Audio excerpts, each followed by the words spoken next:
नेत्रात् कृष्णात् परं किमपि तत्त्वमहं न जाने। श्रुतिस्मृतिपुराणानाम् आलयं करुणालयं नमामि भगवत्पादं शङ्करं लोकशङ्करः। शङ्करं शङ्कराचार्यं केशवं बादरायणम् सूत्रभाष्य कृतौ वन्दे भगवन्तौ पुनः पुनः।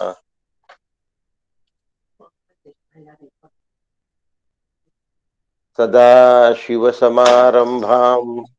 शङ्कराचार्यमध्यमाम् अस्मदाचार्यपर्यन्तां वन्दे गुरुपरम्पराम् वन्दे गुरुपरम्पराम् वन्दे गुरुपरम्पराम्। सद्गुरुनाथ महाराज की जय।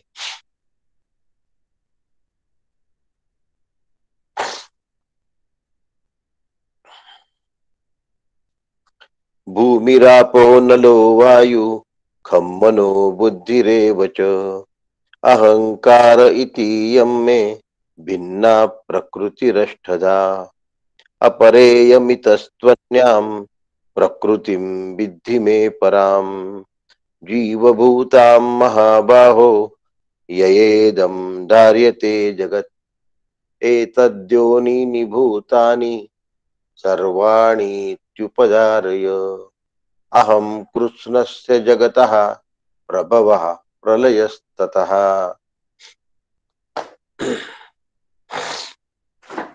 काल बघितलंय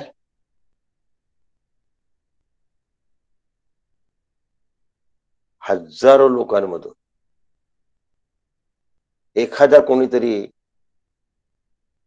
सिद्ध होतो आणि अशा हजारो सिद्धांमधून क्वचित कोणी मला तत्वरूपाने जाणतो. आश्चर्याची गोष्ट आहे.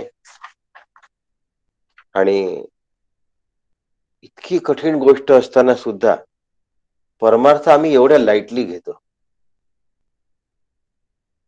दुर्लभो विषय त्यागो दुर्लभो तत्वदर्शिना दुर्लभो सहजावस्था सद्गुरो हो करुणांबिना.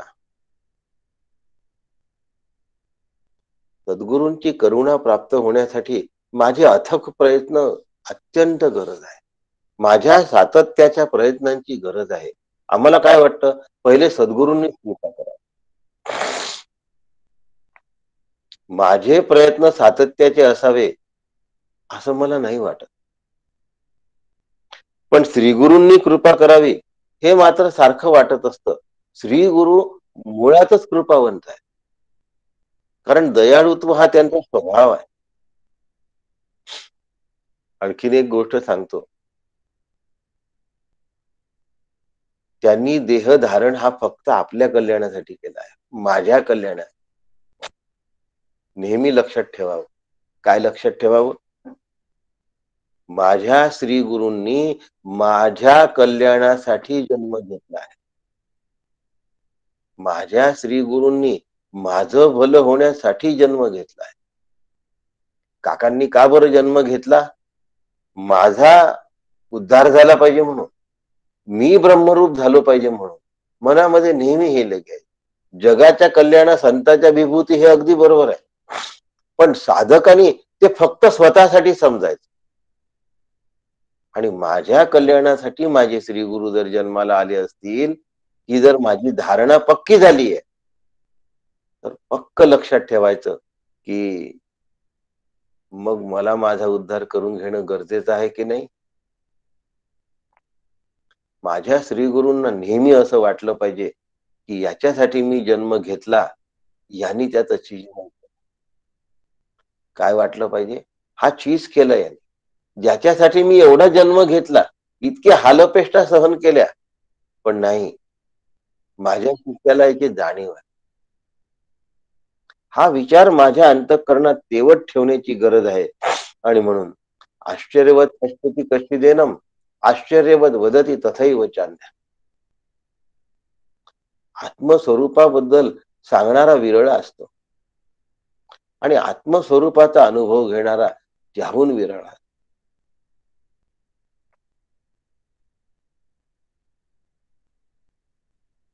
त्या विरळ्यामध्ये मला जाऊन बसलं पाहिजे की नाही बसलं पाहिजे? कठोपनिषद सांगतं, श्रवणायापी बहुवीर यो न लभ्य शृण्वंतोपी बहवो यम न विद्यु. आश्चर्य वक्ता कुशलोस्तु लब्ध. आश्चर्य ज्ञाता कुशलानुष्ठिष्ट. पुढच्या ज्या दोन ओव्या आहेत त्या माझ्यासाठी आहेत. आश्चर्य वक्ता कुशलोस्तु लब्ध्वा, आश्चर्य ज्ञाता कुशलानुष्ठिष्ट.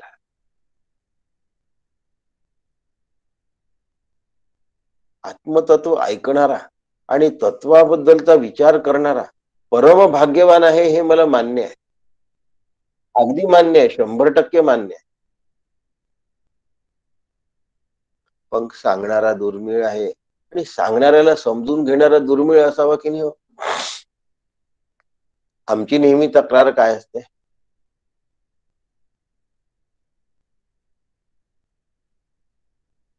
मोठी गोष्ट प्राप्त करत असताना क्षुल्लक अडचणी सांगाव्या का?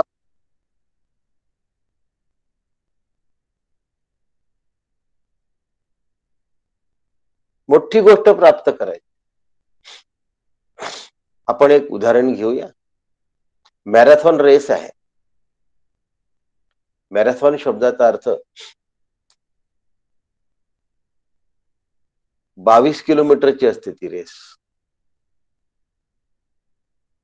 मॅरेथॉन एवढे किलोमीटर धावायचं असतं त्याला. आणि मॅरेथॉन रेस मध्ये ज्या वेळेला तो धावतो त्यावेळेला थोड्या वेळानंतर जर तो म्हणत असेल की धावता धावता इकडला भाग चांगला होता, मी पाहायला गेलो, लोकांनी खूप टाळ्या वाजवल्या म्हणून मी तिथेच थांबलो, मध्ये प्यायला सरबत मिळालं म्हणून मी सरबत पीत बसलो, त्याला हसतील ना सगळे जण. असं उच्च ध्येयासाठी क्षुल्लक गोष्टीचा प्रतिबंध आहे असं सांगणं लाजिरवाणी गोष्ट आहे. कितीतरी लोक असे असतात की जे मोठमोठ्या अडचणी पार करून आत्मतत्वाला प्राप्त करतात. कमी अडचणी होत्या का? ज्ञानेश्वर माऊलींसमोर कमी अडचणी होत्या का? नाथ महाराजांसमोर कमी अडचणी होत्या का? समर्थांसमोर कमी अडचणी होत्या? तुकोबांना किती त्रास सहन करावा लागला? माऊली निवृत्तीनाथ महाराजांना केवढा त्रास सहन करावा? पण तो त्रास त्यांना त्यांच्या ध्येयाच्या मानाने क्षुल्लक वाटतो.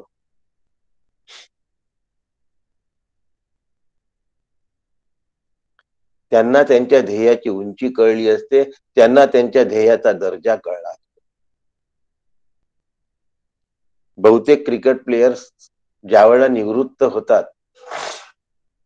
त्यावेळेला ते एकच वाक्य बोलतात. कॉमनली एक वाक्य येतं की आता माझ्या जीवन मी माझ्यासाठी जगायला मोकळा झालो आहे. मला आतापर्यंत माझं जीवन जगायला वेळच मिळाला. याचा अर्थ त्यांनी स्वतःच्या जीवनावर, कौटुंबिक जीवनावर पाणी फेरलं. लक्षात ठेवा. त्यांची पत्नी, मुलं बाळ आणि आई वडील यांच्यासाठी त्यांच्या जीवनाचा हिस्सा शिल्लकच नव्हता. क्रिकेट, क्रिकेट आणि क्रिकेट, खेळ, खेळ आणि खेळ. एवढं सॅक्रिफिकेशन जेव्हा त्यांनी केलं तेव्हा तो दर्जा त्यांना प्राप्त झाला. बर, तो दर्जा प्राप्त झाल्यानंतर टीका टिप्पणी संपते का? निंदा नालस्ती संपते का? नावं ठेवणाऱ्या लोकांचा नावं ठेवणं संपतं का? मत्सर करणाऱ्यांचं मत्सर संपतं का? त्यांच्या लेव्हलचे लोक त्यांचा मत्सर करायला.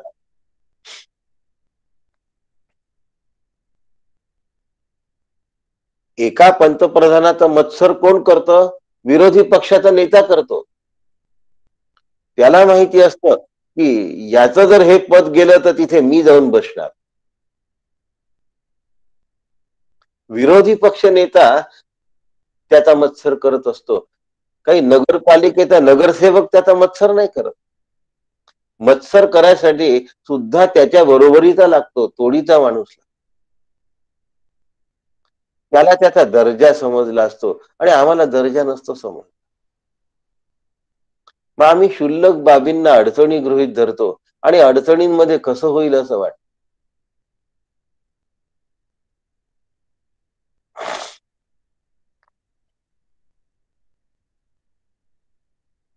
साधू महाराजांच्या जीवनात अनंत अडचणी आल्या. शेवटी सावकारांकडे सगळी इस्टेट गहाण ठेवावी लागली आणि तारण म्हणून पत्नीला ठेवावं लागलं. कारण गहाण ठेवण्या एवढं काही नव्हतंच. सावकार म्हणाले, ही माझ्या घरी काम करेल, तू पैसे आणून फेडल्याशिवाय. इस्टेट नव्हतीच, तुझी पत्नी परत मिळणार नाही, ती माझ्याकडे गुलाम म्हणून काम करेल. साधू महाराजाबद्दल बोलतोय बरं का मी. हे साधू महाराज शंकर महाराजांचे परमगुरु आहेत. शंकर महाराज खंदारकरांचे हे परमगुरु आहेत साधू महाराज. आणि उमरखेड जवळ त्यांचं वास्तव्य होतं, यवतमाळ जिल्ह्यातल्या उमरखेड जवळ. तीन देऊळ मंदिर नावाचं जागा आहे या ठिकाणी, तिथे साधू महाराजांचं मंदिर आहे. आणि या साधू महाराजांनी एवढा त्रास का सहन केला? गावामध्ये दुष्काळ पडला आणि गावाला मिळावं, गावातल्या लोकांना खायला मिळावं, त्यांची उपासमार टळावी म्हणून साधू महाराजांनी एवढा मोठा त्याग केला.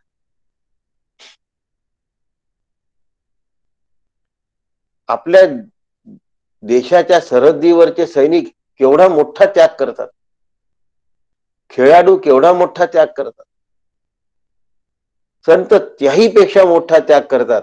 कारण की त्यांना मिळालेलं आत्मतत्व याचा दुसऱ्या कशाशीही बरोबरी केल्या जाऊ शकत नाही. म्हणून संतांचा त्याग हा सर्वश्रेष्ठ, सर्वोत्तम, सगळ्यात मोठा त्याग असतो.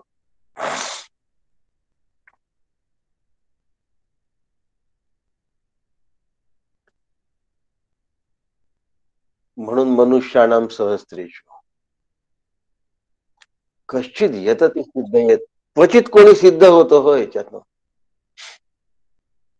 आणि त्या सिद्धीला मी जावं अशी माझ्या आतमध्ये पोटतिडी कसली पाहिजे, माझ्या आतमध्ये अशा पद्धतीचा काय असला पाहिजे, जिज्ञासा असली पाहिजे, ज्ञान पिपासा असली पाहिजे. त्यावेळेला मी सिद्ध होणार. अडचणी सांगणाऱ्या माणसाला अडचणी श्रेष्ठ वाटत असतात. काय करावं हो, तुमची सकाळी भगवद्गीता असते तेव्हाच आमची कचऱ्याची गाडी येते.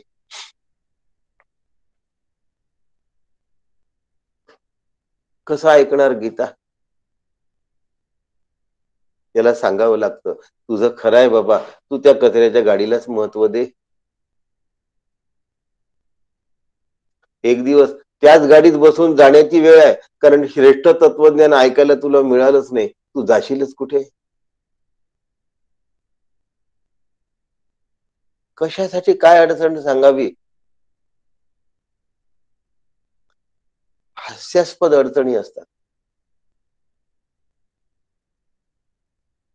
महाभयंकर अडचणी असल्या तरीही ध्येय जर श्रेष्ठ असेल तर ध्येयासमोर बाकीच्या गोष्टी गौण वाटत असतात. आधी लगीन कोंडाण्याचे,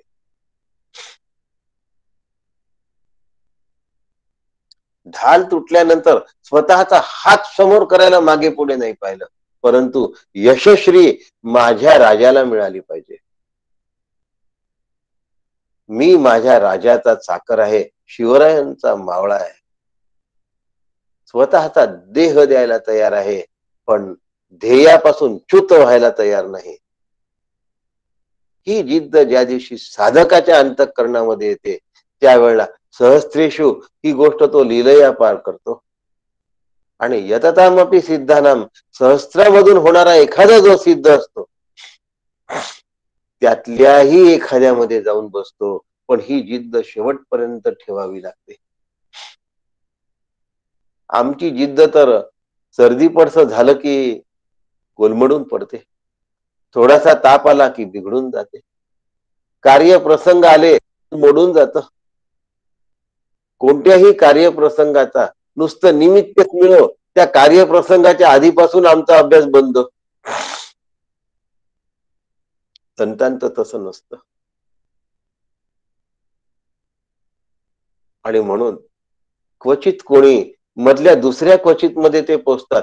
कश्चिन हा दुसऱ्या कश्चिन मध्ये संत जाऊन पोचतात. आम्ही पहिल्या कश्चिनच्या सावलीला सुद्धा उभा राहत नाही.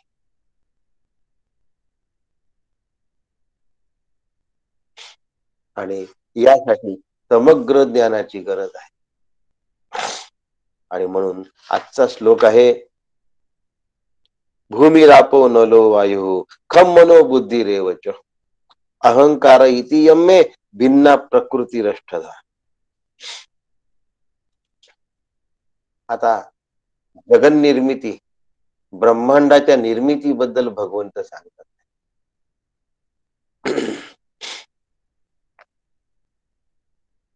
पृथ्वी, आप, अग्नी, वायू, आकाश, मन, बुद्धी आणि अहंकार ही माझी भिन्न स्वरूपाची अष्टधा प्रकृती आहे. ईश्वराला माया विशिष्ट साभास चेतन असं शास्त्रीय शब्द ऐकून ठेवलेला बरा. हळूहळू त्याची उकल व्हायला लागते. आणि उकल होण्यासाठी आम्हाला कधी कधी त्याचा अभ्यास करावा लागतो. भूमी ही आपा अनलो, अनिल म्हणजे अग्नी, वायू खम म्हणजे आकाश, मनाहा मन, बुद्धी एवच अहंकार इति यम्मे अहंकार भिन्न प्रकृती रष्टधा ही माझी भिन्न प्रकारची अष्टधा प्रकृती आहे. पंचधा प्रकृती आणि अष्टधा प्रकृती ह्याच्याबद्दल आम्हाला माहिती आहे. पण ही अष्टधा प्रकृती अपरा आहे. सगळ्यात महत्वाचं आहे, ही अष्टधा प्रकृती अपरा आहे.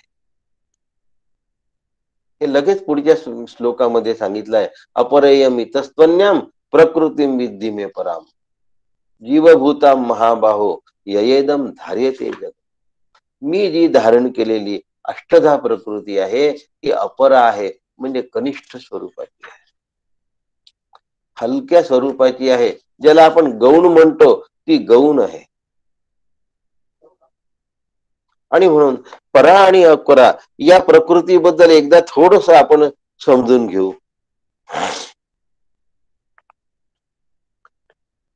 आत्मनः आकाशः संभूतः, आकाशात वायू या श्रुतीप्रमाणे आत्म्यापासून तन्मात्रा आणि तन्मात्रापासून पंचधा प्रकृती तयार होते. या पंचधा प्रकृतीमध्ये ज्या वेळेला मनबुद्धी आणि अहंकार यांचं मिश्रण होतं त्यावेळेला ती अष्टधा प्रकृती तयार होते. 5 महाभूत, मनबुद्धी आणि अहंकार याला अष्टधा प्रकृती असं म्हणतात.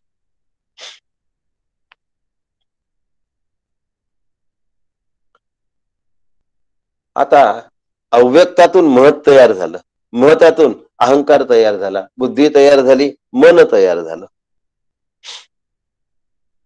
बुद्धी महतामधून निर्माण झालेली आहे, मन अहंकारामधून निर्माण झालाय आणि एकोस्तम बहुश्याम प्रजायेय या पद्धतीने या सगळ्या सृष्टीची निर्मिती झाली आहे. अपरयमित स्वन्याम ही अपरा आहे, ही गौण आहे, ही कनिष्ठ आहे. पण ती समजून घेण्याची गरज आहे, कारण की भगवंतानी आधीच्या श्लोकात म्हटलंय, समग्रम माम यथा ज्ञास्यसि तत्कुरु. काय म्हटलंय भगवंतानी? स्पष्टपणे सांगितलंय, समग्र माम. ही जी समग्र आहे ती समग्र पद्धतीने मला जाणून घेतली पाहिजे, कारण की त्यात संशय राहता कामा. संशय राहिला तर या सगळ्या गोष्टी पुन्हा तशाच राहतील. एक सुद्धा संशय राहता कामा नये, हे आपण कालच पाहिलं.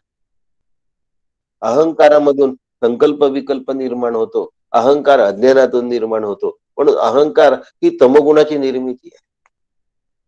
अज्ञानातून आहे. अज्ञान म्हणजे तमस. अहंकार याच्यातून संकल्प विकल्प निर्माण होत असल्यामुळे हा जो अहंकार आहे हाच मनाला जन्म घालतो. आता अंतःकरणाचा ज्या वेळा संकल्प विकल्प करतो तेव्हा त्या अंतःकरणाला मन असं म्हणतात. मी असं म्हणतो तेव्हा त्याच अहंकाराला त्याच मनाला अहंकार असं म्हणतात. निर्णय घेत तेव्हा त्याच अंतःकरणाला बुद्धी असं म्हणतात. आणि म्हणून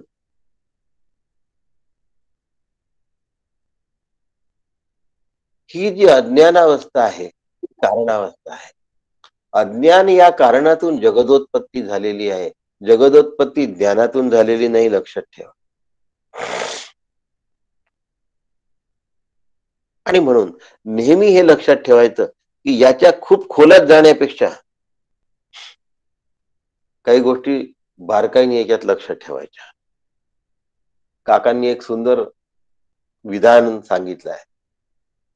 गडावर ज्या वेळा गीता सांगत होते त्यावेळेला काका म्हणतात, गरम पाणी जर अंगावर घेतलं तर शरीर बाहेरून गरम होतं. गरम चहा जर पिला तर शरीर आतमधून गरम होतं. या दोन्ही गोष्टी झाल्या तर हरकत नाही, परंतु बुद्धी मात्र शांतच राहिली पाहिजे. बुद्धी मात्र थंड ठेवावी. थंड शब्द जास्त छान आहे या ठिकाणी शांतपेक्षा, कारण आपण गरमच्या विरुद्ध बोलतोय ना, म्हणून थंडच जास्त बरोबर. साधकाची बुद्धी थंड असली पाहिजे. की हे कशासाठी सगळं सांगितलं? एतद्योनिनी भूतानी मत्स्थानी त्युपधारय. काय म्हणतात आहे भगवंत? या सगळ्या भूतमात्रांची उत्पत्ती दोन प्रकृतींच्या मधूनच होते. एकीला अपरा म्हणतात आणि दुसरीला परा म्हणतात. हे तू निश्चितपणे समज. आणि म्हणून अहम कृष्णस्य जगतः प्रभवः प्रलयस्ततः. माझ्यामध्येच काय झालं आहे? जगताची निर्मिती आहे आणि जगताचा प्रलय सुद्धा मीच केला आहे. या सगळ्या गोष्टी थोड्या थोड्या आपण बघूया.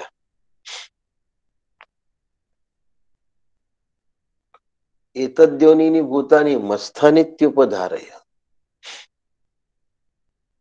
सर्वच्या सर्वांची उत्पत्ती माझ्यापासून आहे. आता माझ्यापासून एतद्योनिनी भूतानी असं म्हटल्यानंतर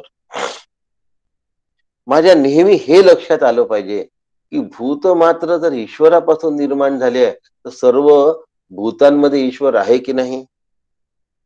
मग अन्य भूतांचा अपमान जर माझ्याकडून होत असेल, अन्य भूतांशी हिडीस बिडीस वागणूक जर माझ्याकडून होत असेल, तर मी अन्य भूतांशी कसा वागतो आहे? अत्यंत वाईट पद्धतीने वागतो. असं जर असेल तर मी ईश्वराशी वाईट पद्धतीने वागतोय की नाही? एतद्योनिनी भूतानी मत्स्थानित्युपधारय. कुठे झाले आहे धारय? माझ्या ठिकाणी धारण केले. म्हणजे मी आहे म्हणून सगळे भूत दिसून राहिले. याचा अर्थ मी जर भूतांशी चांगला वागलो तर मी ईश्वरांशी चांगला वागलो, आणि मी जर भूत मात्रांशी वाईट वागलो तर ईश्वरांशी सुद्धा वागलो. मग आता ही जबाबदारी कोणाची आहे? त्या सर्वांची उत्पत्ती मी करतो आहे, म्हणजे नाश करण्याची जबाबदारी माझी आहे. म्हणून जगाचा नाश करण्याची जबाबदारी माझी नाही. माझा शत्रूचा नाश व्हावा असं आम्हाला नेहमी वाटत.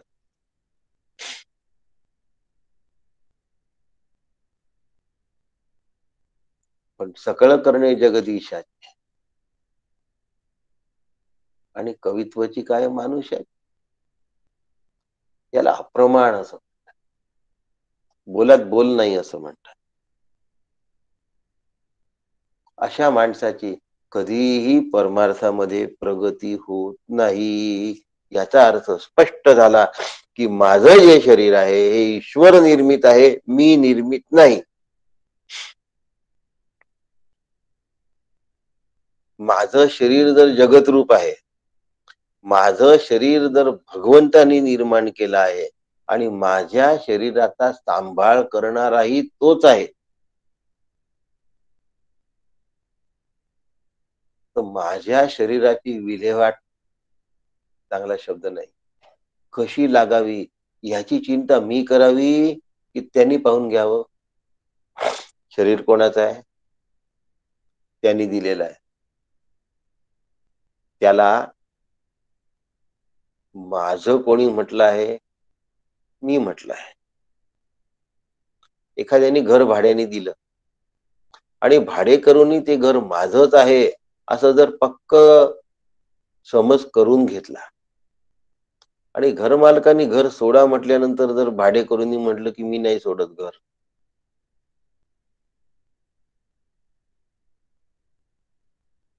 ही गोष्ट वेडेपणाची आहे की नाही? आजच्या समाजात त्याला शहाणपणा म्हणतात, हा वेगळा भाग. पण ज्याचं ते घरच नाही त्यांनी सोडत नाही म्हणणं वेडेपणाचं आहे. तसं हे जे घर आहे शरीर रूपी, हे भगवंतानी मला राहायला दिलेलं आहे.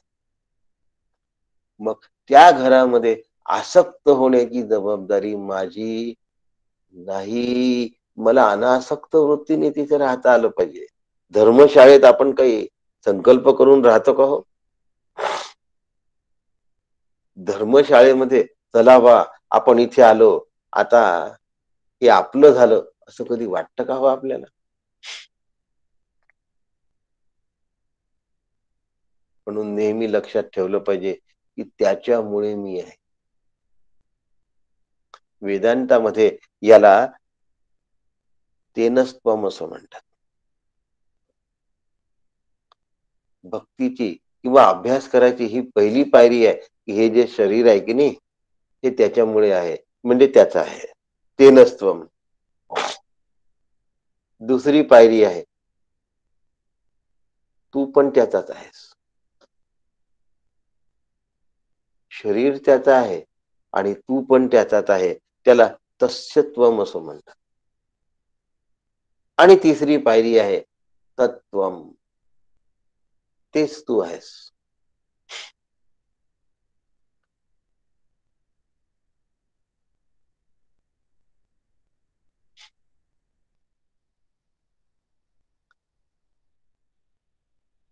या पद्धतीने ज्या वेळेला माझी साधना तयार होईल, तेनस्त्वम, तस्यत्वम आणि तत्वम या साधनेच्या चढता क्रम आहे.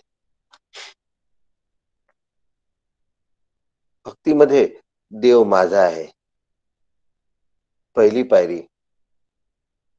दुसरी पायरी मी देवाचा आहे आणि तिसरी पायरी मीच देव आहे.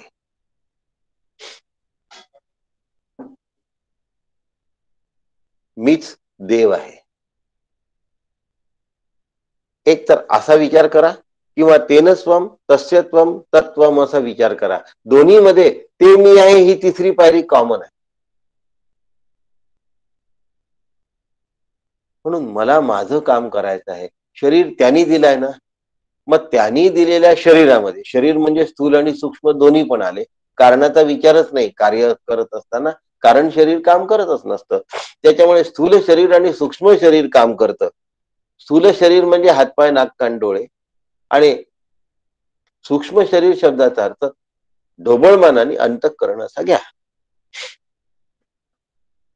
स्थूलमानाने दिसणारं स्थूल शरीर शास्त्राप्रमाणे बोलत नाहीये आणि सूक्ष्म म्हणजे अंतःकरण या दृष्टीने सूक्ष्म शरीर. आता स्थूल शरीर आणि सूक्ष्म शरीर यांनी मिळून जगामध्ये जे काम केलं, त्या दोन्ही शरीर कोणी दिलेले आहेत? परमेश्वराने दिले आहेत. म्हणजे ते कोणाचे आहेत? परमेश्वराचे आहेत. मग त्या शरीराने केलेलं जे काम आहे त्याचं फळ परमेश्वर पाहून घेईन ना. त्या फळाचा विचार मी कशाला करायचा? हे सगळ्या विचार यंत्रणा कशासाठी आहे? नाही तर अहम सर्वस्य प्रभव मत्ता सर्वम प्रवर्तते इति माम यो जानाति. कर्मवीर नसबध्यते महत्वाची गोष्ट आहे. मला कर्म बाधत नाही. मी मुलांना मोठं केलं आणि मग माझ्या मुलांनी माझ्याकडे लक्ष द्यावं, विशेष लक्ष द्यावं, त्यांच्यापेक्षा जास्त लक्ष द्यावं, त्यांच्या मुलाबाळांपेक्षा जास्त लक्ष द्यावं. चाललं वरचढ वरचढ वरचढ. माझ्या अपेक्षा वाढतात. याला फलाशा असं म्हणतात, याला फलासक्ती असं. फलाशा पुन्हा पुन्हा करत राहिलं की फलासक्ती तयार. आणि फलासक्ती ही माणसाला आत्मस्वरूपापासून निवृत्त करते, आत्मचिंतनापासून परावृत्त करते. परमार्थासारखी सोपी गोष्ट काहीच नाही. पण कर्तृत्व भाव आणि फलेच्छा या दोन गोष्टी सोडल्याशिवाय परमार्थ होत नाही. कर्तृत्व भाव सोडायचा असेल, अहंकाराचा नायनाट करावा लागतो आणि फलेच्छा जर टाकायची असेल तर वैराग्य धारण करा. म्हणून वैराग्याशिवाय परमार्थात काही होत नाही. अहंकार मोडून काढल्याशिवाय हाती काही लागत नाही. पण बहुतांश परमार्थ करणारे याचा विचारच करत नाही आणि म्हणून मग त्यांचा परमार्थ चालतच असतो.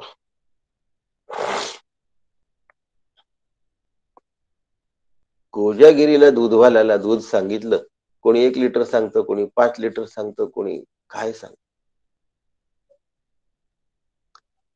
त्याला काकाने विचारलं की अरे तुझ्याकडल्या ज्या म्हशी आहेत त्यांना थोडी माहिती की कोजागिरी आहे. त्या रोज जेवढं दूध देतात तेवढंच देतात ना. मग तुझ्या एवढा वाटा कसा शक्य आहे, वाटप कसं शक्य होतं? तो म्हणाला वेदगंगेच्या कृपेने.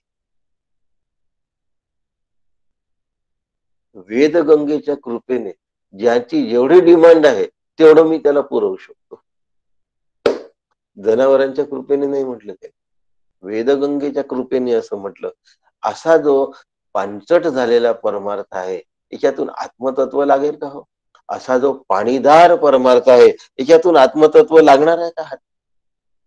म्हणून शरीर त्याचं आहे, शरीराने केलेलं कर्म सुद्धा त्याच्या आदेशाप्रमाणे मी करतोय, त्याच्या फळाचं तो पाहून घेईल. मला त्या फळाशी काही देणं नाही. सैनिक पंतप्रधानाच्या आज्ञेने लढतो, लढल्यानंतर काबीज केलेला जो प्रदेश आहे त्या प्रदेशातला थोडासा भाग मला द्या असं नाही म्हणत. तो आपल्या गावी ज्या ठिकाणी पुन्हा त्याचं पोस्टिंग केलं असेल तिथे जाऊन स्थिर होतो. पण ही जागा मी जिंकली आहे तर मला मिळाली पाहिजे असा विचार नाही करत. मग आम्हाला वैराग्य धारण करायला काय हरकत आहे? पण अखंड सावध राहून याकडे लक्ष द्यावं लागतं की मी फलाशेमध्ये रमत तर नाहीये, मी अहंकारामध्ये झोके घेत तर नाहीये. असं जर सावध राहिलं तर परमार्थ सोपा आहे. परमार्थ इतका कठीण नाही. मग माझं शरीर त्याचंच आहे, मग माझा मुलगा कोणाचा आहे, घर कोणाचं आहे, याचा अर्थ हा ईश्वराचा मुलगा आहे असं बोलायची गरज नाहीये. माझा मुलगा नाही याचा स्पष्ट अर्थ आहे त्या मुलामध्ये मला आसक्ती ठेवण्याचा अधिकार. माझा म्हणून समजल्या जाणाऱ्या माझ्या मुलामध्ये आसक्त होण्याचा मला अधिकार नाही, भगवंताला आहे. माझ्या मुलाचं शरीर कोणी दिलेलं आहे? भगवंताने दिलेलं. आपल्या जबाबदाऱ्या चुकवायच्या नाहीयेत. जबाबदाऱ्या चुकवणे हा परमार्थाचा हेतू पण नाहीये. पण परमार्थ कसा वापरायचा? असंशयम समग्रम यथा ज्ञास्यसी तत्कुरु. काय जाणून घेतलंय? नुसती जगदोत्पत्ती सांगण्यासाठी भगवंतानी हा अध्याय सांगितलेला नाही. ज्ञान विज्ञान योग नुसत्या जगदोत्पत्तीसाठी सांगितलेला नाही. मी जगदोत्पत्ती केलेली असल्यामुळे त्या जगदोत्पत्तीमध्ये तू आसक्त राहू नयेस याच्यासाठी सांग. काय वेळ असतो हो आम्हाला. माझ्या मुलाला 93 मार्क मिळाल्यानंतर दुसऱ्याच्या मुलाला 92च्या कमीच असले पाहिजे, 93च्या वरचं मार्क ऐकवत नाही. केवढा आसक्त असतो. या जगामध्ये माझ्या मुलाबाळांपेक्षा आणि माझ्या घरापेक्षा दुसरीकडे कुठे चांगलं असूच नाही असं. किती माझेपणामध्ये रमलो आहे. अहो, प्राण्यामध्ये आणि मनुष्यामध्ये काही तर फरक असला पाहिजे की नाही? असो. परा आणि अपरा या प्रकृतीबद्दल ज्यावेळेला बोलायचं झालं, त्यावेळेला मग ती परा आहे लक्षात ठेवा. आणि जी परा प्रकृती आहे की नाही, ती सुद्धा माझ्या सत्तेवर असल्यामुळे परा सुद्धा एका दृष्टीने अपराच आहे. काय बोललाय? आता जरा धक्का बसणारं वाक्य आहे.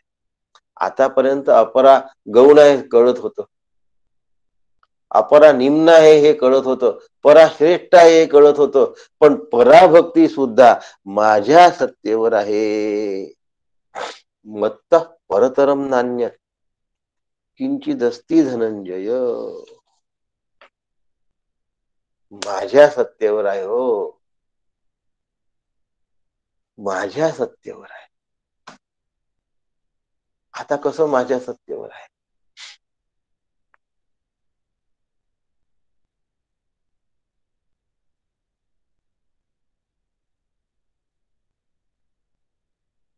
कशी माझ्या सत्तेवर आहे? ह्याचा एकदा विचार केला की मग आपल्या लक्षात येईल की ही सगळी जी सत्ता आहे ना, म्हणजे ईश्वराची सुद्धा, ही सुद्धा अनृत आहे. ही सुद्धा नाश पावणारी आहे. ही सुद्धा अपरा आहे. एकदा जर त्याची एन्क्वायरी केली, एकदा जर त्याचा विचार केला, तर मग आम्हाला कळतं की ह्यातलं जे प्रभुत्व आहे ते फक्त चैतन्य तत्वाचं आहे. ते फक्त आत्मतत्वाचं आहे. पण विचार केला तर ना, क्रोधामुळे आमच्याजवळ विचारशक्ती निघून घेते. क्रोधा ज्ञाननाशन. क्रोधात ज्ञाननाशनम.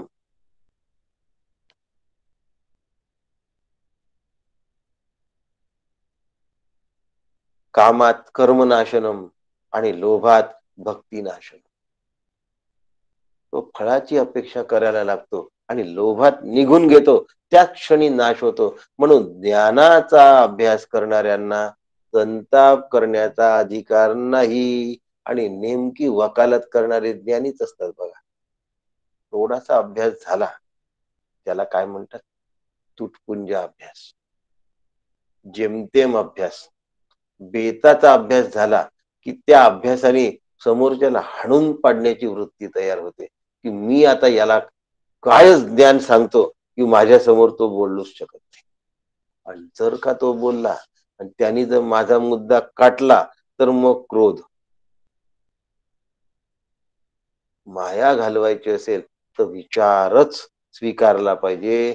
विचार असेल तर माया शिल्लकच राहत नाही. कधीही विचाराच्या ठिकाणी माया शिल्लक राहत नाही. एवढं लक्षात ठेवा आणि पक्क लक्षात ठेवा.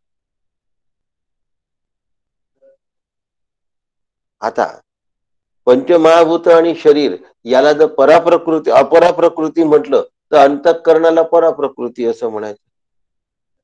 जड चेतनाला अपराप्रकृती असं म्हटलं तर सचेतनाला चेतनाला काय म्हणायचं? जड आणि अचेतनाला जर पराप्रकृती अपराप्रकृती म्हटलं तर चेतनाला पराप्रकृती. रज आणि तमाला अपराप्रकृती म्हटलं तर सत्व गुणाला पराप्रकृती असं म्हटलं. पण असं म्हणत असताना तो सुद्धा माझ्या सत्तेवर आहे. म्हणजे ती सांगितलेली तिथली परा सुद्धा सत्तेच्या अनुषंगिक अपराच होती. आणि म्हणून या ठिकाणी मोठं सुंदर सांगितलं आहे, एतद्योनिनी भूतानी सर्वाणी त्युपधारय. यांचं धारण करणारं मी आहे. आणि मीच जगाचा उत्पत्ती करता आहे आणि मीच जगाचा प्रलय करता आहे. पुन्हा थोडस बघूया, उत्पत्ती म्हणजे काय आणि प्रलय म्हणजे काय. आजचा विषय गोष्टी सांगण्यासारखा नाही. आजचा विषय थोड्याशा गमती जमती करण्यासारखा नाही. हे लक्षात घ्यायचं. विषयामध्ये भवंती इति भूतानि. भूत शब्दाचा अर्थ काय? जे होतात त्यांना भूत असं म्हणतात. आता आपण एक लक्षात ठेवू की घट होतो. आता घट होतो म्हणजे काय होतं? जी माती असते त्या मातीलाच फक्त आकार दिला जातो. आधी त्या मातीला आकार नसतो, त्यानंतर त्या मातीला आकार दिला असतो. म्हणजे पृथ्वी नावाचं जे तत्व आहे, माती, त्याच्यामध्ये जलाचा काय केलं जातं? सिंचन केलं जातं आणि तिला नरम केलं जातं. नरम केल्यामुळे त्याला मग आकार दिला जातो. आकार दिल्यानंतर तिला भाजल्या जातं. आता त्याच्या आतमध्ये आकाश आलं. म्हणजे बघा, पृथ्वी तत्व आलं, आप तत्व आलं, अग्नी तत्व आलं, वायू तत्व आलं आणि आकाश तत्व. जिथे आकाश आहे तिथे वायू पण आहे. म्हणजे 5 महाभूतांनी घट तयार झालेला आहे. आता माझं शरीर हा सुद्धा एक घट आहे. आता माझं शरीर सुद्धा 5 महाभूतांनी झालाय. 5 महाभूत ईश्वराचे आहे. तर माझं शरीर कोणाचं आहे हो?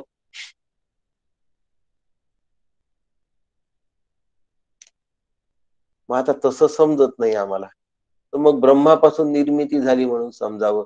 पहिला कोण आहे? ब्रह्म आहे. ब्रह्मा म्हणजे ब्रह्मदेव.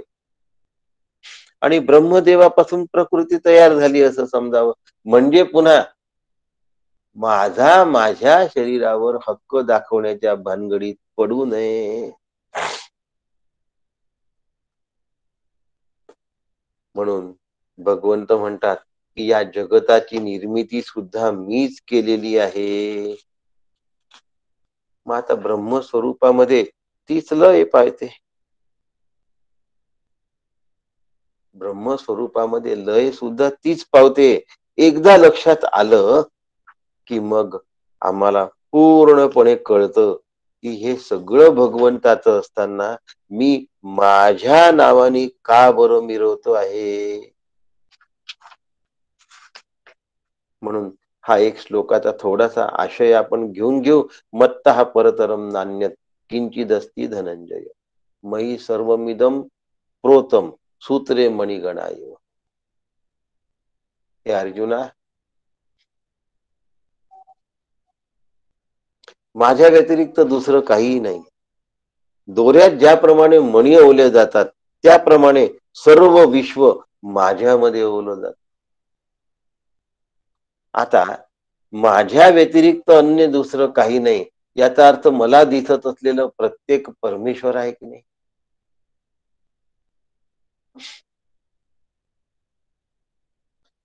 आता मघा मी एक शब्द वापरला होता,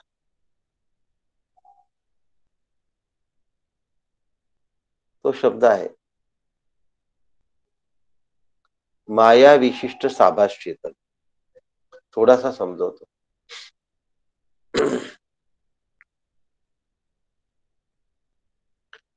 माया या उपाधीमध्ये चैतन्याचं प्रतिबिंब पडलं म्हणजे परमेश्वर तयार होतो. बिंबस्थानी सच्चिदानंद रूप परब्रह्म आहे. त्याच्यामध्ये मायेची उपाधी आली आणि माया उपाधीमध्ये ब्रह्माचं चैतन्य पडलं. थोडस कठीण जाईल, पण लोकांना जीव माहिती आहे. बऱ्याच जणांना जीव माहिती आहे. म्हणून पहिले जीव कसा बनतो हे सांगतो. अविद्या नावाची उपाधी आणि बुद्धी याच्यामध्ये बुद्धिस्थ प्रतिबिंब तयार होतं. कसं तयार होतं? एकीकडे आत्मा आहे, एकीकडे बुद्धी आहे. आत्म्याचं प्रतिबिंब बुद्धीमध्ये फाकत. हा जो मध्ये आत्मप्रकाश आहे, आत्मा अधिक बुद्धी अधिक बुद्धीमध्ये पडलेला आत्म्याचा प्रकाश. आता तसंच इथे आहे. ब्रह्म काय आहे? ब्रह्म अधिक माया, मायेमध्ये पडलेला ब्रह्माचा प्रकाश. आणि म्हणून याला असं म्हणतात की मायेचं प्रतिबिंब पडलं म्हणून ईश्वराला माया विशिष्ट साभास चेतन, कठीण शब्द झाला, आणि जीवाला अविद्या विशिष्ट साभास चेतन. म्हणून ईश्वराची जी अष्टधा प्रकृती आहे ती 5 महाभूत मनबुद्धी आणि अहंकार अशी आहे, आणि जीवाची जी अष्टधा प्रकृती आहे आपली ती 5 महाभूत आणि 3 गुण मिळून आहे. ईश्वराची अष्टधा प्रकृती आणि जीवाची अष्टधा प्रकृती तुमच्या समोर स्पष्ट केली आहे. अशा पद्धतीने मयी सर्वमिदं प्रोतम सूत्रे मणिगणाईव, सोन्याच्या सुतामध्ये सोन्याचे मणी ओले. फार सुंदर दृष्टांत माऊलींनी दिलेला आहे. आणि आता माऊलींनी दिलेला आहे असं म्हणायचं, हा दृष्टांत तसा तर भगवंतांनी दिला आहे, पण ज्ञानेश्वर भगवान विष्णू. माऊली कोण आहे? प्रत्यक्ष परमेश्वर आहे माऊली, प्रत्यक्ष विष्णू आहे. आणि म्हणून ज्ञानेश्वर भगवान विष्णू त्यावेळेला माऊली या ठिकाणी ओवी सांगतात आहे. सुवर्णाचे मणी केले ते सोने याचे सुती ओविले, तैसे म्या जग धरिले सबाई अभ्यंतरी. आता सोन्याच्या सुतानी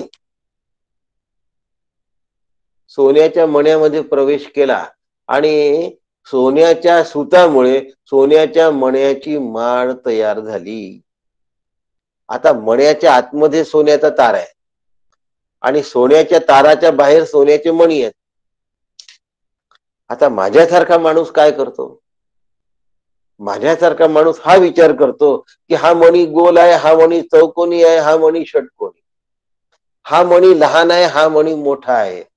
मी मण्यांच्या आकारावर जातो आणि ज्ञानी जो असतो तो मण्यांचा प्रकार बघतो की हा फक्त सोन्याचा आहे.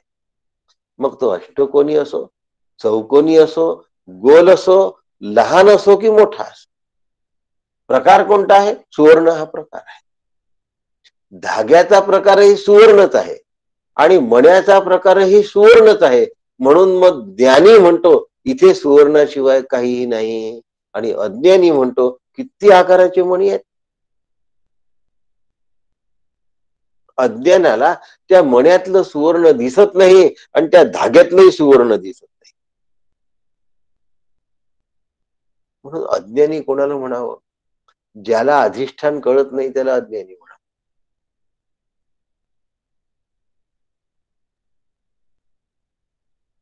अधिष्ठान काय आहे हे ज्याला कळतं त्याला साधक म्हणा, आणि अधिष्ठान मी आहे हे ज्याला कळतं त्याला सिद्ध म्हणा.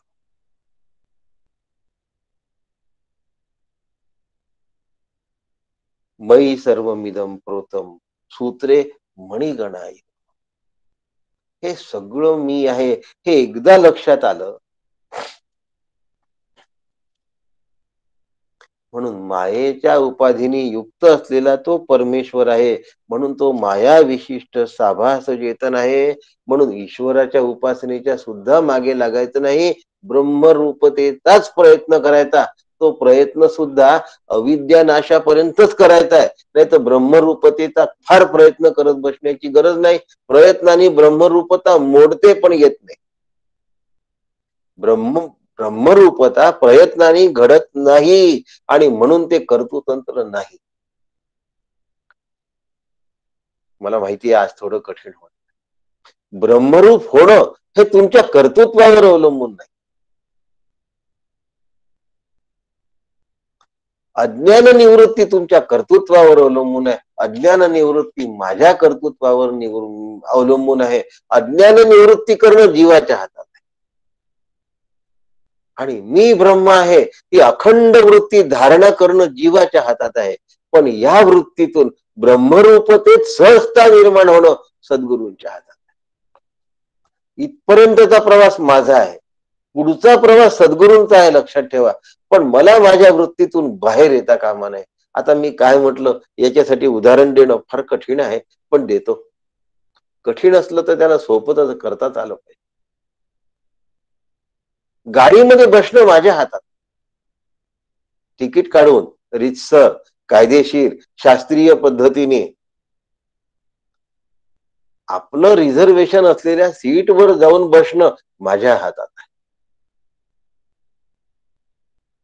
पण सीटवर बसल्यानंतर दुसऱ्या गावाला घेऊन जाणं गाडीच्या हातात आहे. आता माझी जबाबदारी हीच आहे की मधल्या स्टेशन्सवर गाडी सोडून प्लॅटफॉर्मवर फिरत बसायचं नाही, नाहीतर गाडी सुटून जाईल, मी प्लॅटफॉर्मवर राहील. माझी जबाबदारी आहे तिकीट काढून तू गाडीमध्ये आपल्या सीटवर बस. मग तू गाडीमध्ये फिरत राहिला तर चालते. मग आता हा सोन्याचा चौकोनी मणी आहे म्हटलं तर चालतं, हा सोन्याचा गोल्ड मणी आहे म्हटलं तर चालतं, हा सोन्याचा लहान मणी आहे म्हटलं तर चालतं, हा सोन्याचा मोठा मणी आहे म्हटलं तर चालतं. पण सोन्याचा म्हणणं फार महत्वाचं आहे. हा चौकोनी आहे, हा गोल आहे, हा लहान आहे, हा मोठा आहे मणी असं म्हणलं तर चालणार नाही. सोन्याचा शब्द जर हरवला की अधिष्ठान विसरला, अधिष्ठान विसरला की अध्यस्त आपल्याला वाहून घेऊन जात. हे सगळं कशासाठी बोलून राहिलो?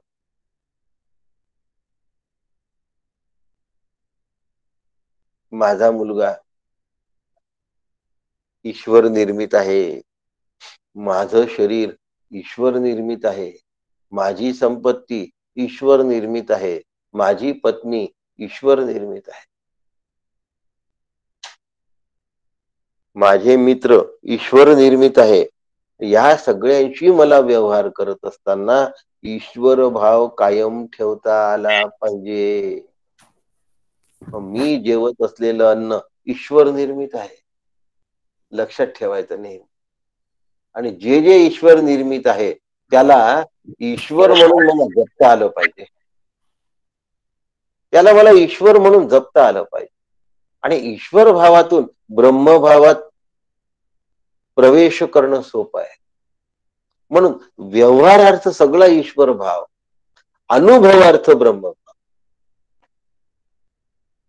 एवढा जर मला बरोबर लक्षात आला तर मत्ता परतरम नान्यत किंचित अस्ति धनंजय मयी सर्वमिदं प्रोतम सूत्रे मणिगणा इव.